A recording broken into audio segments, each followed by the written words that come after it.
Hello, everybody. Welcome to another edition of What's Going On. I'm your host, Tom D'Ambra. As always, we are very thankful that you take time from your busy day to join us. I would like to say a special hello to Barry, one of our viewers of our program. I very much appreciate you watching, Barry, and I have also very much appreciate you doing the research to confirm the information that we are presenting to you. Today, folks, we're going to get into a book. Not the whole book, it's quite intense, just a small segment of the book, and it's called Tragedy and Hope. It was written by a professor by the name of Carroll Quigley, and basically what it was Carroll Quigley was very much aware that there was a world elite, a global cabal, a financial and world economic power that we've demonstrated to you on the show through numerous occasions, but they were operating in secrecy, behind the scenes, in the dark, if you would. Carroll Quigley was a firm believer that the people as a whole were not intelligent enough and didn't warrant basically the dictates of their own life.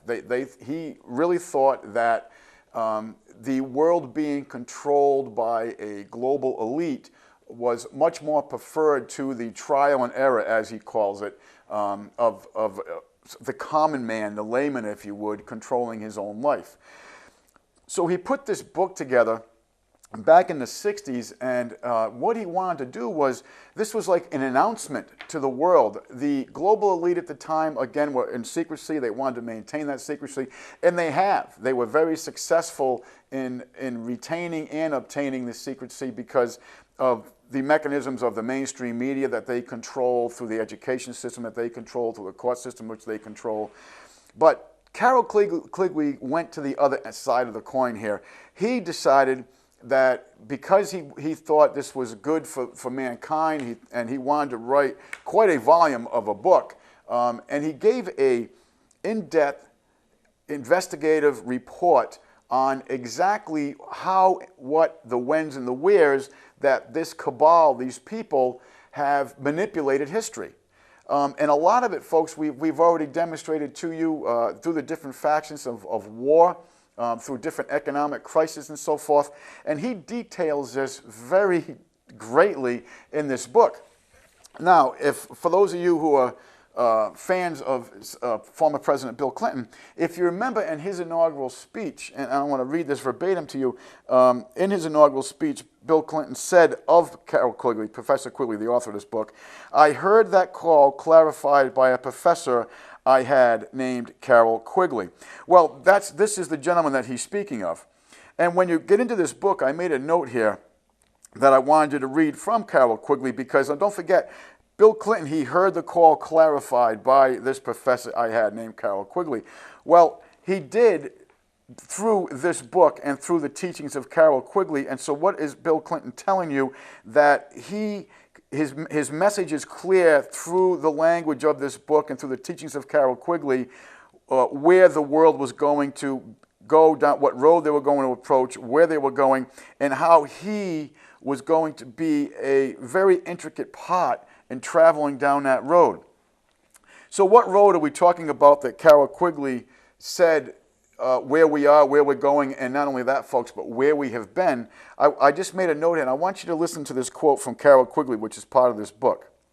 "The powers of financial capitalism had a far-reaching plan, nothing less than to create a world system of financial control in private hands, able to dominate the political system of each country and the economy of the world as a whole." Now, I want you to think of that. You've got the former President of the United States telling you that his message was clarified through the language and teachings of this Professor Carroll Quigley, and Carroll Quigley is telling you quite deeply and through an investigative process that the powers of financial capitalism had a far-reaching plan, nothing less than to create a world system of financial control in private hands, able to dominate the political system of each country and the economy of the world as a whole. Very, very interesting comments, because, folks, if you've been watching this program, we have demonstrated to you quite eloquently through the congressional record and other documentation that, and through court cases and law, that our money system is controlled by private hands. Our money system is controlled by a private foreign corporation, you know, as the Federal Reserve banking system. And we've gotten into that in numerous shows in quite depth with regards to how it was orchestrated and what they were trying to do with this orchestration, the control mechanisms they were going to implement, and basically why even the name Federal Reserve was implemented in the first place. If you remember, we talked about a gentleman by the name of Paul Warburg, who used this name deceitfully because he wanted the American people to believe that the Federal Reserve was, number one, part of the federal government, which we have demonstrated it's not. As a matter of fact, if you wish to, go to your local phone book, look up the Federal Reserve, and you will see it listed right under Federal Express. Not in the government pages, but in the private pages of the phone book. And the other thing is he wanted to use the word reserve because they knew all along they were going to confiscate all the intrinsic value of our money system, which in this country was, past tense, gold and silver. And they wanted to falsely make the people believe that they were going to put this money into a reserve as a benevolent act for the well-being of the nation. Okay? So just the name itself was based on deception. Federal to make you believe it was part of the government, and reserve because they knew they were going to take all the gold and silver, and they wanted you to falsely believe that they were going to put this into a reserve. So again, it's a deception of language, and it is a system that is not only enforced through the court system, but it's forced through the strong arm of the lawman. It's enforced with the education system that they control, and it also is kept in the darkness by an entity you know as the mainstream media, which is controlled by these very same bankers. Now, in this book, and we're not going to get into the whole book, but Professor Quigley breaks down different historical perspectives and stagings of civilizations as a whole. And I found this very interesting, folks, and I'll tell you the reason why. Number one, the American people, we do not look at ourselves as a whole anymore. And the reason of that is because we have been conditioned from birth with these divide paradigms. And that's the word I use. But what I mean by that is we are, through manipulation and through language and through events, the way things are brought out, we are always being pushed into one corner of another, whether it's regard to race, whether it's regard to education status, political status, financial status, anything. And we are put into this divide paradigm. You're pro-choice, you're pro-life, you're Republican, you're Democrat, you're conservative, you're liberal, you're black, you're white, you're rich, you're poor, you're educated, you're not educated. You know, it just goes on and goes on and goes on. Well, this isn't happening by chance. You know, even socially we're divided. Guys, or gals, if you're into sports, right, I'm a Yankees fan, no, I'm a Red Sox fan, right? I mean, football, it doesn't matter. It goes on and goes on and goes on. They are always dividing us. So we don't look at ourselves as a whole anymore. We don't look at ourselves as a sovereign, unified people. We look at ourselves as they and us in every aspect of our lives. And again, this is a conditioning process. But if you look outside that bubble that we're kept in, civilization historically does go through different stages, and it's like history proves to us very well that if they who do not understand their history are bound to repeat the errors of the previous history. And with regards to Professor Quigley, he breaks civilizations down into ages. Okay? And I just want to get into this a little bit. And I want you to ask yourself, folks, where are we? If you could put aside for a moment all the divide paradigms that have been conditioned and placed upon us, where are we as a civilization? Okay? Now, you can think of this as an American civilization, or you can think of this as Western civilization as a whole. And you can even take it the step farther to think about this in this language as a world society. But I want you to listen to Carroll Quigley's observation on the different ages with regards to civilization. Okay? Now, right here, he's talking about the age of expansion. Now, the age of expansion is generally marked upon 4 kinds of expansion. And he doesn't have them in any particular order, and I'm going to put them into an order that I believe is very, very crucial to understand.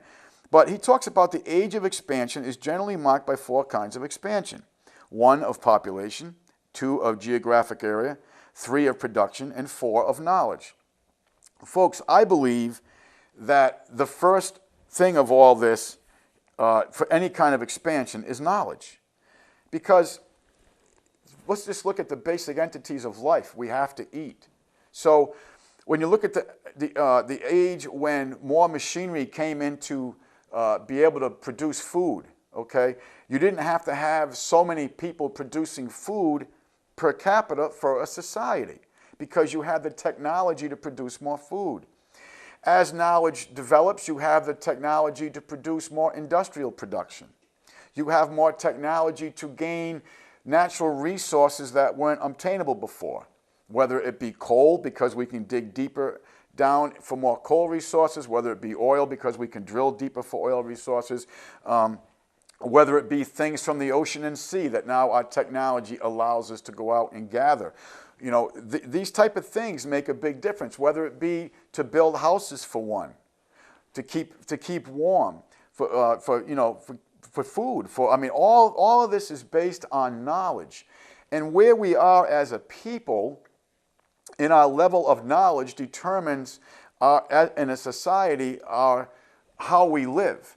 You know, do we live like cavemen, or are we living where, you know, we have the electrical lights and the furnishings to keep ourselves warm and dry as Mother Nature's howling at the door outside? Or do we have to go outside in that weather and bring in the wood and do it the old-fashioned way?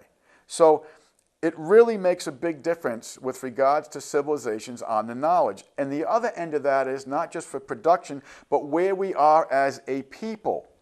What was it Jefferson said? Those who expect to be ignorant and free expect what never was and never will be. Folks, in law, if you don't know your rights, you don't have any rights. In society, if you don't know the foundation of your society, you don't have a foundation. And then anyone can take you down whatever road they want to lead you down because you do not have an understanding of your foundation. You're building a building on hay, not on a concrete platform that's going to stand the test of time, the test of winds and storms. So knowledge is the base of all of it. You know, there's a radio program that I'm fond of, and they have a thing of saying, you know, power is knowledge. Absolutely, and knowledge is power. And it's why do you think some religions didn't allow their people to read for 900 years? It's why? Because they wanted you coming to them for your answers. And if they're providing the answers to you, they can direct you in any direction they wish to direct you with. Because you do not have a foundation. You don't have something concrete, a base of knowledge to go through a thought process to come to a conclusion. So knowledge is the base of all of it. It's the base of all of it with turning our nation around. It's the base of all of it with regaining control of our money system, which would alleviate the headaches of today. And I say that because, as Baron Rothschild said, give me control of a nation's currency, I care not who makes its laws. Because he's controlling every aspect of that society, of that government, because of the fact that without him producing that currency, they're not going to stay in business. It's really very simple. It's really that simple. Like Lincoln, we talked about Lincoln when he had the Confederate Army in his front door and the international bankers at his back door, to use his words, and they were looking to charge the federal government a 24% interest rate on currency that they were going to give us permission to print, very much like today. So what did Lincoln do? He went out and he issued greenbacks on the faith of the United States government, and that was the only acceptance that he would use for the payment of taxes. Everybody flocked to it to pay their taxes. Again, the knowledge. Okay, if Lincoln didn't have an understanding with regards to what the money powers were doing, then he wouldn't have had the ability to take the action he did to save the country billions and billions of dollars of interest, let alone the cost of over 600,000 Americans in blood. Knowledge is the base of it all as a civilization. For production means, for understanding and having a civil society with law, knowledge is the base of it all, and that is why our public education system has failed us so dramatically. It's not because they don't have enough funding. Look at your property tax bills. 92% of mine go to a failed public fool system. And I did say fool. Read the book, The Deliberate Dumbing Down by Charlotte Iserbyt, Undersecretary of Education in the Reagan administration.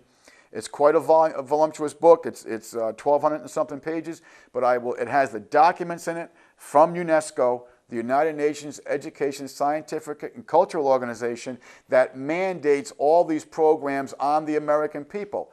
And folks, that's why in the last rating of Western civilization countries, we are 28th, rated 28th out of 32 countries. And we spend the most on education than any other country in that demographic. That's not happening by chance, folks. That's happening on purpose. It's happening on purpose, and this is the reason why they have control of the knowledge. And they understood that. They can try to have control of the guns. They can try to have control of legislation. But if the people have the knowledge and the foundation of their Constitution and the contract they have with this entity, being the government, they wouldn't be able to get away with taking the guns or regulating the guns or having a fiat money system on a fractional banking system. They wouldn't be able to control the education system, the housing, the markets. They wouldn't be able to do it. But the people don't have a base of knowledge, so it's allowed to happen because of the ignorance and apathy of the people. Once you go from the knowledge, okay, now what happens with the population and what happens with the geographical area and what happens with production? Well, as we've gotten into, with the knowledge comes more production. We're going to be able to grow more food with less people being tied up to it. We're going to be able to automate machinery and so forth. Folks, Henry Ford did not invent the automobile.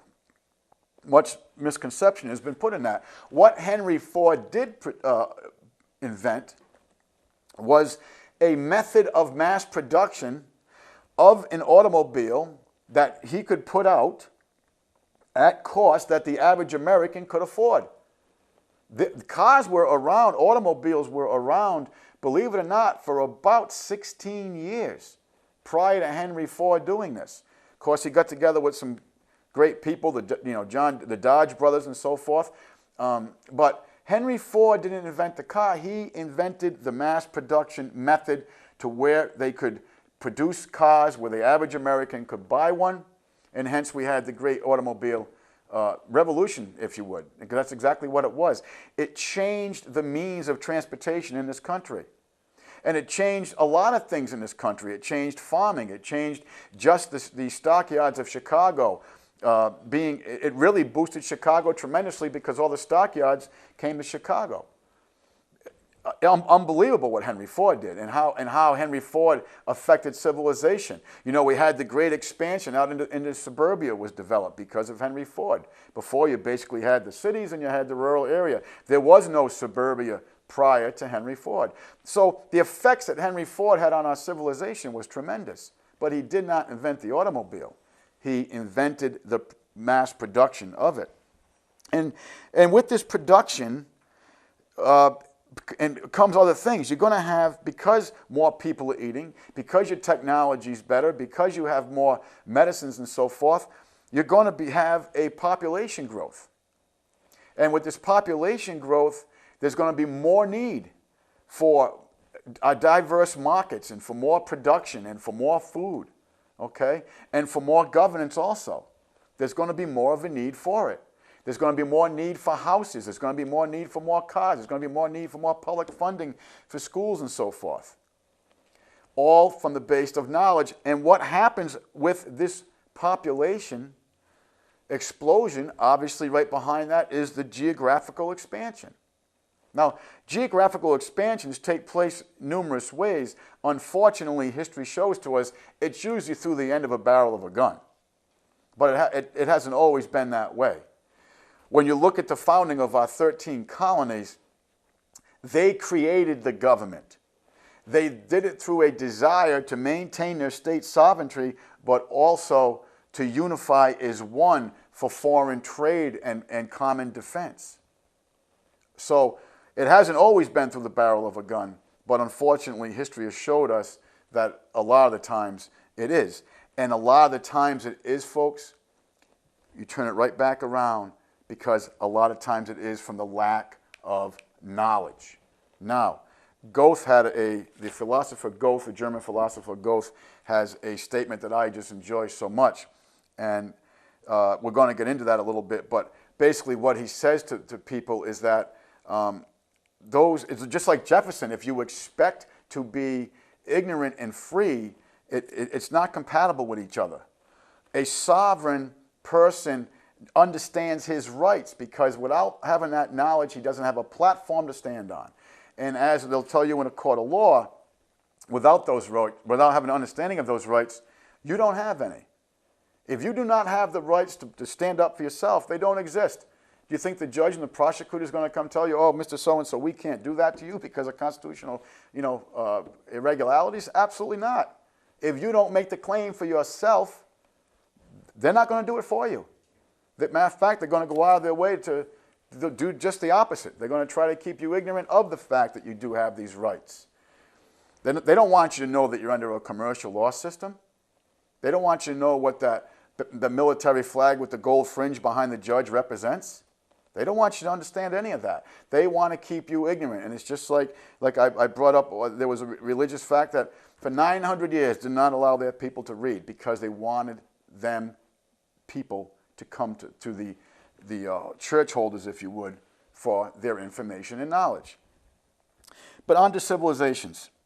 So you have to ask yourself, with the age of expansion, are we a people of knowledge anymore? That's just for you to answer to yourself. And without that knowledge, do we have an expansion of population, of production, and of geographical area? And our expansion of population right now is done through illegal immigration coming over the borders, up to about 30 million of them currently. Okay? Our geographical expansion is all through the barrel of a gun. Afghanistan, Somalia, Pakistan, Iraq. I mean, I can go on and go on with that.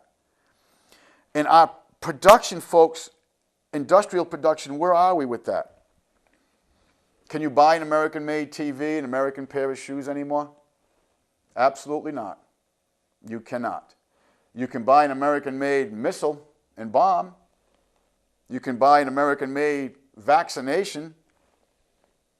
But as for a production, as a society, we do not produce anymore. You can't buy an American-made shoes. You can't buy an American-made television, because they don't exist anymore. We don't develop research. We don't go into research and development anymore to come out with new products on the market. And the reason is because if you're a businessman, do you want to invest in a faltering currency that is just riddled with alphabet agencies that you got to comply with from the government? When you got to pay an income tax, you got to pay a portion of the income tax that the people supposedly are forced to pay to a bunch of foreign bankers? Do you want to invest in a country where the currency is being devalued every day and probably is not going to exist in 2 to 3 years? Now, you may say, oh, come on, Tom, that's ridiculous. No, it's not, folks. Go on the internet, look up the Amero. This insolvent corporation that you call the government is already paying foreign debts in an instrument, in a medium of exchange called the Amero that half of you haven't even heard about yet. But the liability you're going to find out about very soon, because it's coming on your backs. Just like the $28.3 trillion we gave the bankers with no accountability, folks, that liability is coming not only on your backs, but on the backs of your great-great-great-grandchildren down the road. And that's why you and your great-great-grandchildren are and will be bonded through an issuance of a bond called the birth certificate. Because the insolvent corporation has no more intrinsic value of their currency. The gold and silver is gone. They have the public trust that was set up by Teddy Roosevelt and others to maintain the public lands has been leaned. It's gone.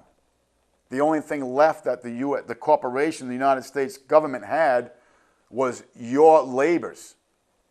So what they had to do was they had to bond your labors. And they did that through an instrument called the birth certificate. We've gotten into that before in other shows. But this tells you about the level of knowledge in this country. Do you think the average mother would bond their children at birth if they had the knowledge to understand what they were signing? I think not. Absolutely not. Do you think the American people would accept a currency that is based on debt? That they have to get permission from a foreign bank just to get permission to print it and then give them $28 trillion of it and then have to pay interest to the very same bankers who gave us permission to print it in the first place to give to them? I think not. So what's lacking? It's the knowledge that's lacking. Most of you can tell me what last night's baseball scores were or what's going on with Britney Spears this week. But how many can talk about the knowledge of us as a guidance to our society, being the Constitution? Talk about our foundation, which is our heritage and our history. No, most can't. Most cannot. And most are still getting their information from the mainstream media, which is completely controlled by these very same people. So again, folks, the base of any civilization, the base of any movement in society is knowledge. And that's why we, the people, me, myself on this side of the camera and the people on the other side of the camera are taking our time to put this show together in hopes that we can demonstrate to you knowledge. So we can get back on the foundation of this country. We can get back on the road that's going to take us to freedom and prosperity, not into debt and tyranny. You know, and Thomas Jefferson had a very good barometer to test as a society where we are with relationships to our government. And he said it quite elegantly. It was really very simple, but he said it elegantly. He said that if the people fear the government, there is liberty. Excuse me, I had it vice versa. If the people fear the government, there is tyranny. My apologies. And if the government fears the people, then there is liberty. Well, let me ask you, what side of the coin are we on as a people here? Do you think the government fears you? The only thing the government fears about you is that you're going to wake up. That's all they fear about you.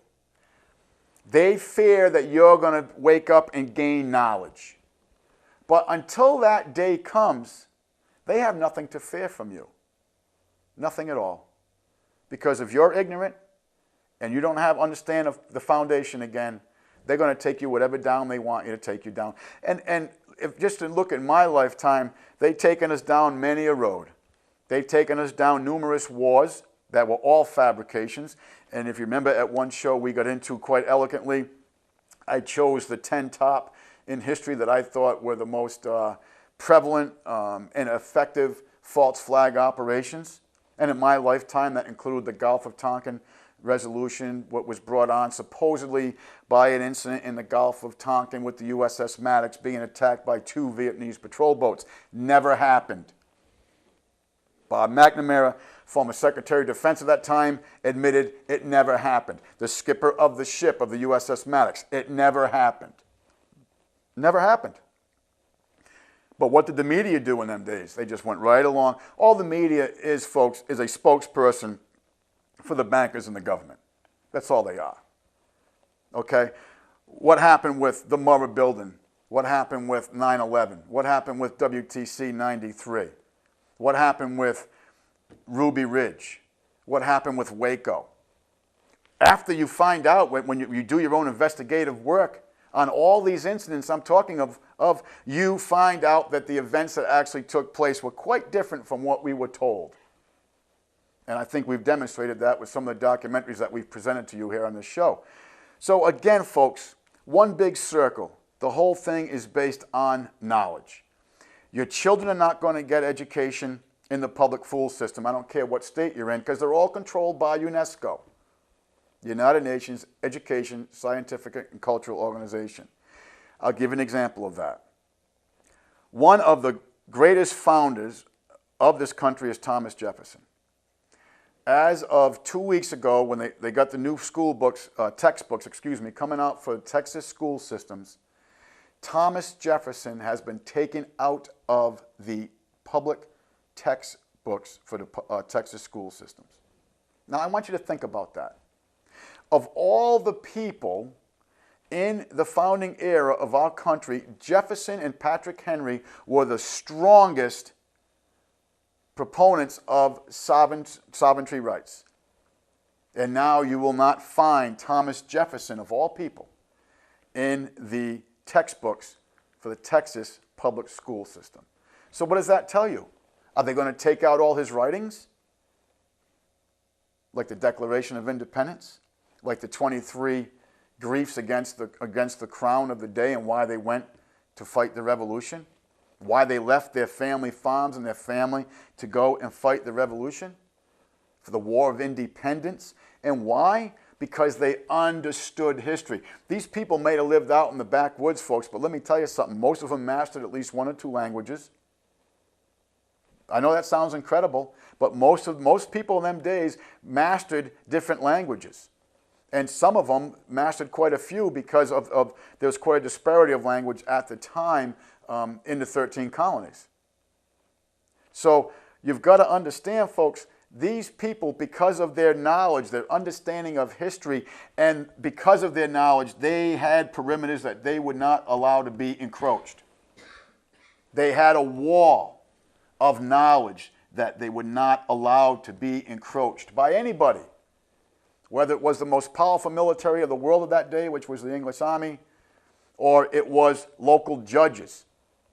Because folks, believe it or not, when you really get into American history, there were judges that were taken, tarred and feathered, hanged, because they went outside of the perimeters that they were agreed to by the people. Who created the government? Man. We created the government. So because we're the creator of it, we had a superior position to it. The government had an inferior position to man because it was created by man. That no longer exists. Today, it's the strong arm of the government that is in a superior position to the people. And it's enforced with the courts and the militarized police, and it's propagated through the media. Again, the base of it is knowledge. So let's continue here. Again, Professor Quigley is getting into the different types of civilizations and the different ages, and I just want to read this verbatim to you, then we'll discuss it. It is in this decline, in the rate of expansion of a civilization, which marks its passage from the age of expansion to the age of conflict. This latter is the most complex, most interesting, and most critical of all the periods of the life cycle of a civilization.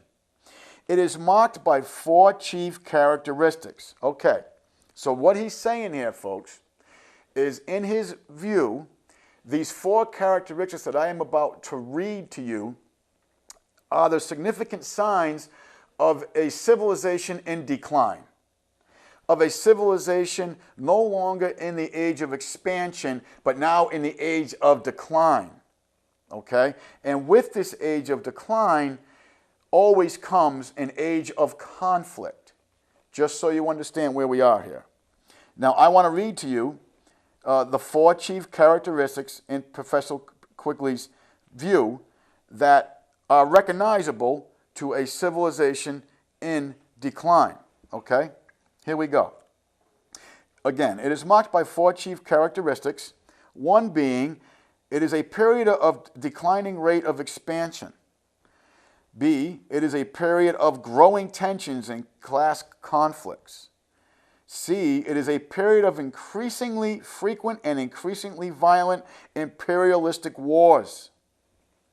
And D, it is a period of growing irrationality, pessimism, and superstitions. Now, again, think of that. Look in the mirror where we are as a people. Not you personally, but as a people. And I want to start with the latter, which is, it is a period of growing irrationality and pessimism and superstitions. Folks, when I was growing up, the generation before me had an understanding and a goal and a common desire as a generation to leave a better America for their children.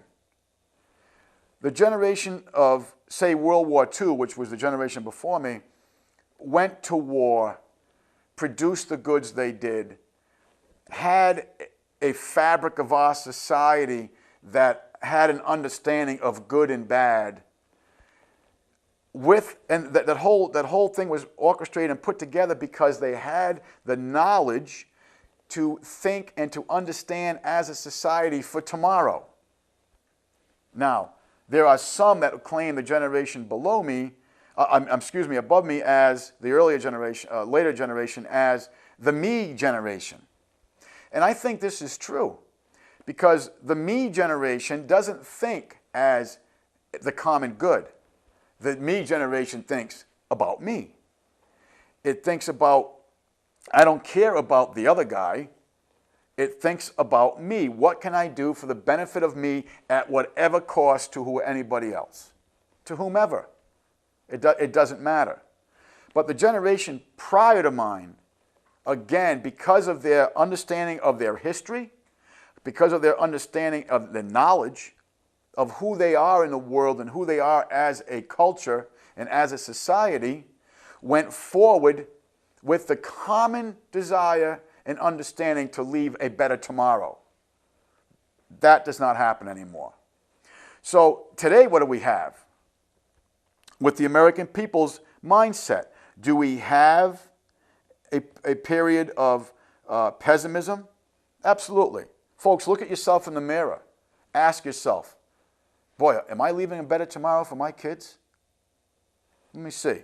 They're bonded at birth, so they're indebted in a commercial law system. So in a commercial law system, you're either a debtor or a creditor. And if you're a debtor, you enjoy privileges, not rights. Your kids are bonded, folks. What are they? They're debtors. It's very simple. You know, I think in a future show, I'm going to bring in the copy of my bond from my birth certificate through the actually, I think we already did that. I apologize. We did get into that. I'll bring it in again in case you haven't seen the earlier shows, but Midwest Bank Note Company, which we did get into at a show. We talked about the nom de guerre, the commercial entity, the nom de guerre. But is there pessimism? Is there irrationality in our society right now? Is there a lot of superstition in our society right now? Absolutely. So are we a people of knowledge and of faith and of confidence? Or are we a people of pessimism and fear? Again, that's an answer you have to that's a question you have to answer for yourselves with us as a society. Okay, let's look into some other things that he says. It is a period of declining rate of expansion. I don't think I have to go too far on this one, do I? There is no expansion, folks. The only expansion going on right now is through a mechanism you know is war. That's it. There's no expansion. We're not producing the shoes anymore, the clothes anymore, the televisions anymore. We're not expanding into new fields for research and development. We're not exploring new sciences to bring products for the good of a common man in society. No, we're expanding through the barrel of a gun. That's the only way. The Greeks did the same thing, the Romans did the same thing, the Byzantines did the same thing, the Germans did the same thing, the Japanese did the same thing before they failed. And that's where we are today. There is no expansion. The only expansion, like I said, that we have is through the barrel of a gun. It is a period of growing tensions and class conflicts. I think that pretty much speaks for itself also. If you look at our society, there is many tensions. Some of them are part of the divide paradigm, the black-white issue, the pro-life, pro-choice issue, the liberal, the conservative issues, okay? All that is part of the divide paradigm to keep you fighting amongst yourselves so you don't unify. Because like I said, the only thing these people really fear about you is that you wake up and absorb knowledge. Because if you woke up and you gained knowledge, you would act. Because once you gain that knowledge, you are going to understand where we are as a society. So, do we have class conflicts today against the rich and the poor? Absolutely. There's not a day that goes by that I don't see that or read of it. And the growing tension in this country are tremendous. Tremendous. I mean, you know, the old days of neighborhoods working together now, no, there's so much divide paradigm that we don't trust each other no more. And if we base ourselves on what our neighbors are doing, what they have, and we also base ourselves on a fiat currency that you know is the dollar, which we've gotten into many a times is not a dollar. We've read the Coinage Acts for you verbatim. There is nothing but debt backing up this instrument. So, do we have this? Well, again, look in the mirror, folks, and ask yourself that as a society, okay? It is a period of increasingly frequent and increasingly violent imperialistic wars. Now, the powers to be have gotten very good at convincing you that you need to either bleed or send your sons and daughters to bleed because of these enemies that we have abroad. All right?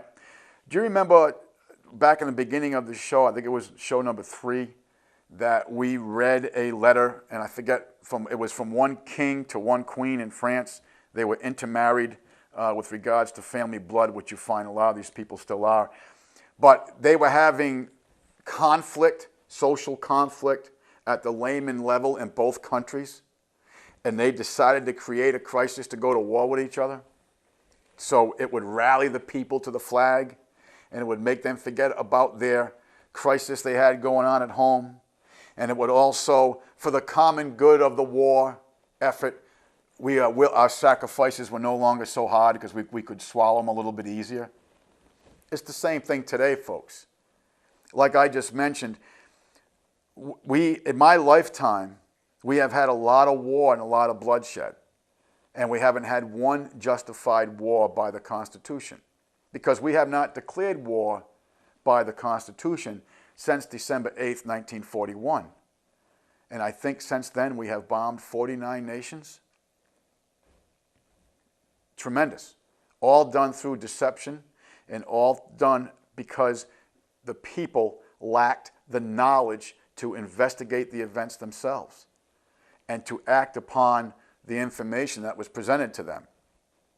So out of Carroll Quigley's 4 characteristics of a civilization in decline, you have to answer this for yourself, but I think you have to come to the conclusion that we are there. As a people, we are there. And I want to read them one more time for you. In this decline, it is the rate of expansion of a civilization which marks its passage from the age of expansion to the age of conflict.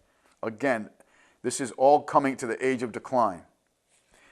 This latter is the most complex, most interesting, and most critical of all the periods of the life cycle of a civilization. It is marked by 4 chief characteristics, which we've just gone over, but I want to do this again.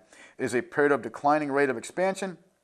It is a period of growing tensions and class conflicts. It is a period of increasingly frequent and increasingly violent imperialistic wars. And it is a period of growing irrationality, pessimism, and superstition. Now, the interesting thing about what's not added in this is that when you look at the greatest mechanism of this whole thing, I believe what brings all this on is an age of declining knowledge again, which brings us right back to the age of expansion and what is generally marked by the four kinds of expansion. And the first one, as we demonstrated earlier in this program, my beliefs were of knowledge. So it's very important, folks, that you understand that it's like Henry Ford said, "It is well the American people do not understand their money system, for I fear there would be revolution by morning." Because, folks, if you understood that what you labor for every day is an instrument of debt, that you are going into debt to facilitate because a bunch of private foreign banks gave you permission to print it, so now you owe them a bond due on it, I think you'd be upset. And I don't think the American people would accept these conditions anymore. I really don't.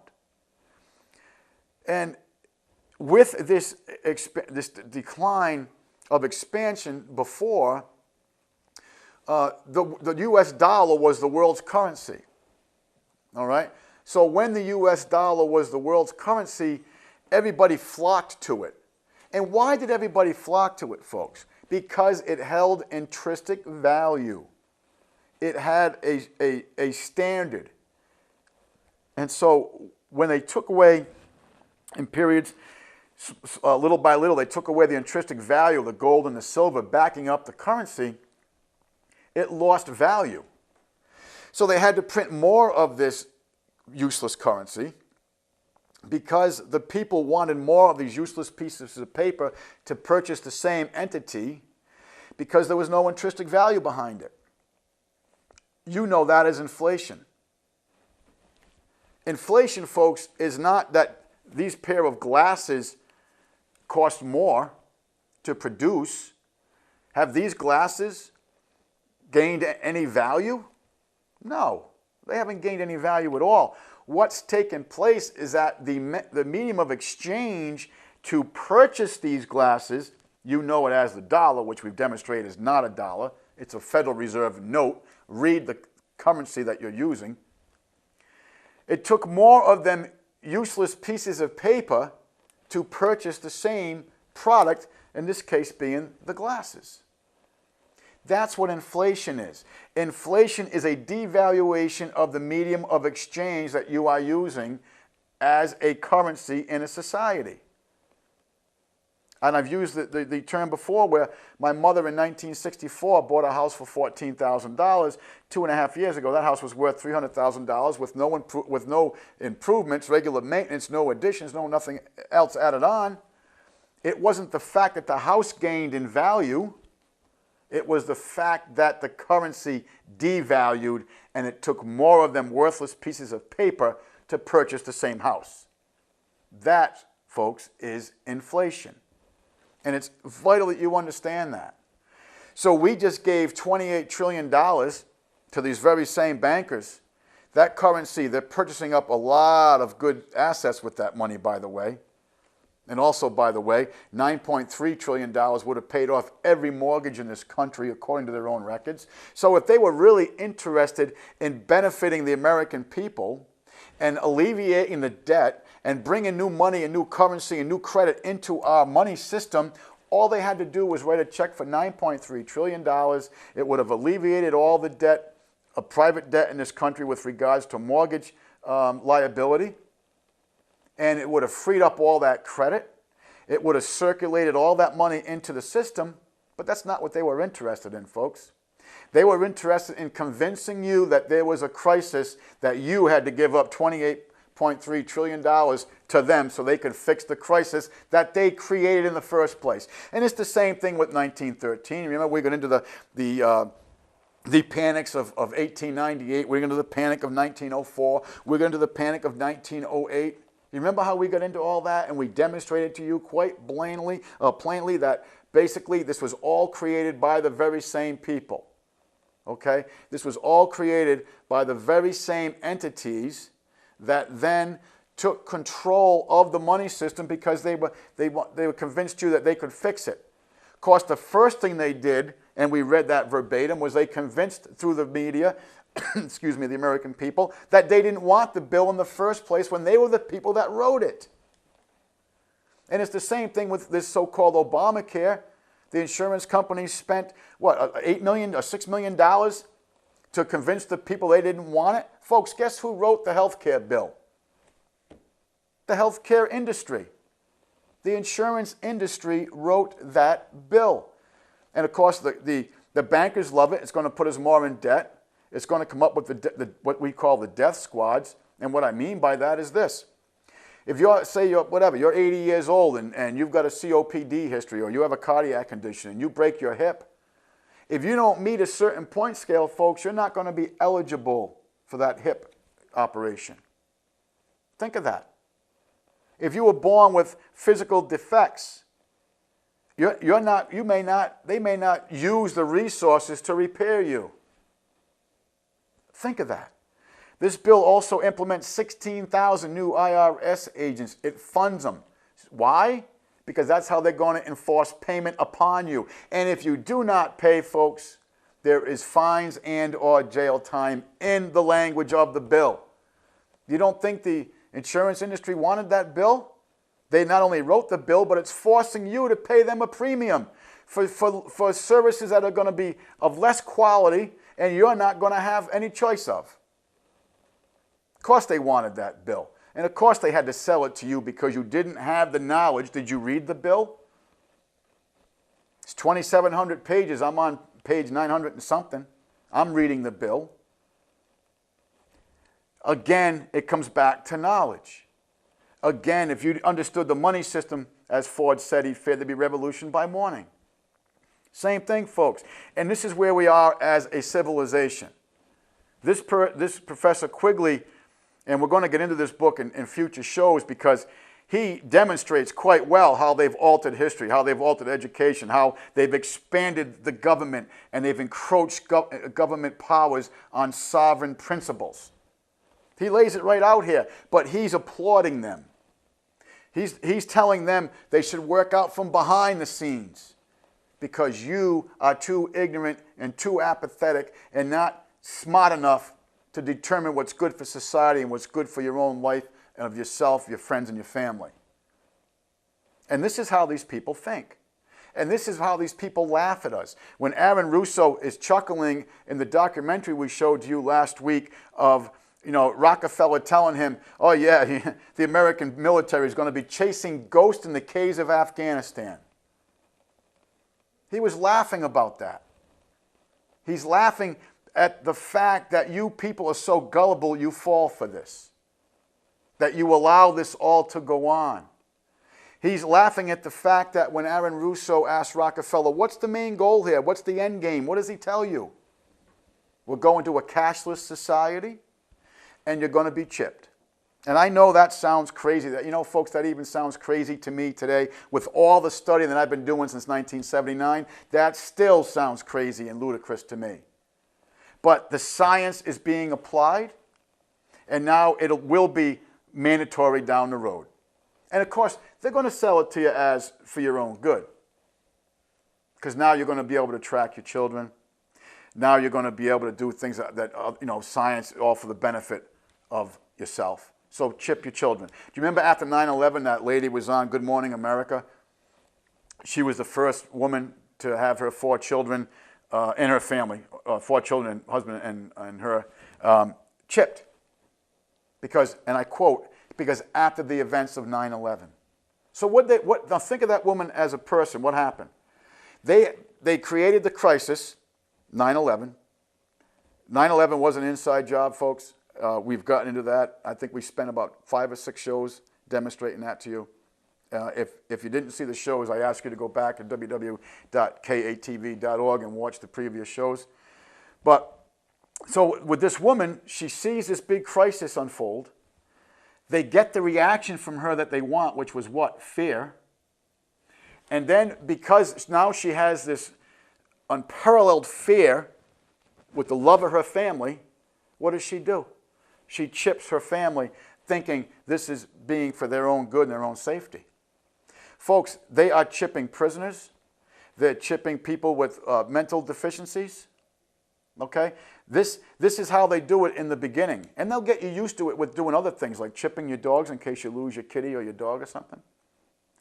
So again, problem, reaction, solution, and it's no longer by the barrel of a gun, although when you look at us as a society today, it is by the barrel of a gun, and that is only because the American society has come to the age of decline.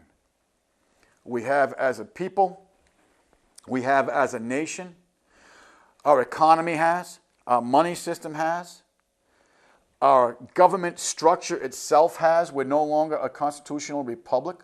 We're a statutory democracy. The corruption in our government is unparalleled in history. Unparalleled. I mean, we're there with Mexico now. And that is really, really a sad statement to say. The generation before me had a system of checks and balances. The generation before me cared. They didn't just go to war on the pretense because someone said, oh, there's a bad guy over there. They also, when you look at folks, up until 1942, less than 20% of the American people paid the voluntary income tax. 1942, they changed it from the voluntary income tax to you don't want to support the war now. So what happens? More people were dubbed to this deception that, okay, I'm going to pay for the good of the troops. It's hard not to support the troops that are fighting for you. And it's wrong not to support the troops that are fighting for you. But the cause of the fight must be constitutionally correct. And that hasn't happened since December 8th, 1941. So again, look in the mirror, folks. Ask yourself, as a civilization, where is the American civilization today? Are we still in the great stage of expansion through knowledge and through growth and through production? Or are we over here in the age of decline through class conflicts, imperialistic wars, and poverty, ignorance, and debt? And how, as a people, do we feel about tomorrow? Are we pessimistic about the future of our children? Or are we to the point where we're going to live by the standards of what is known as the me generation? Because after all, we're on a sinking ship here, and I just want to stay afloat. Folks, we have to turn ourselves around, and the tool, the mechanism to do that is the base of knowledge. And that's why we present this show to you. Do we have all the answers? Absolutely not. But we do have answers to make you qualify questions. And with them questions will come the answers that will give you the base of knowledge to lead us back down the road of our heritage and a future of good fortune. We hope you've enjoyed this show today, folks. As always, we are very thankful that you take the time to join us. We know you're very busy people. We also, as we always close, remind you that your government is your responsibility. Thank you for watching.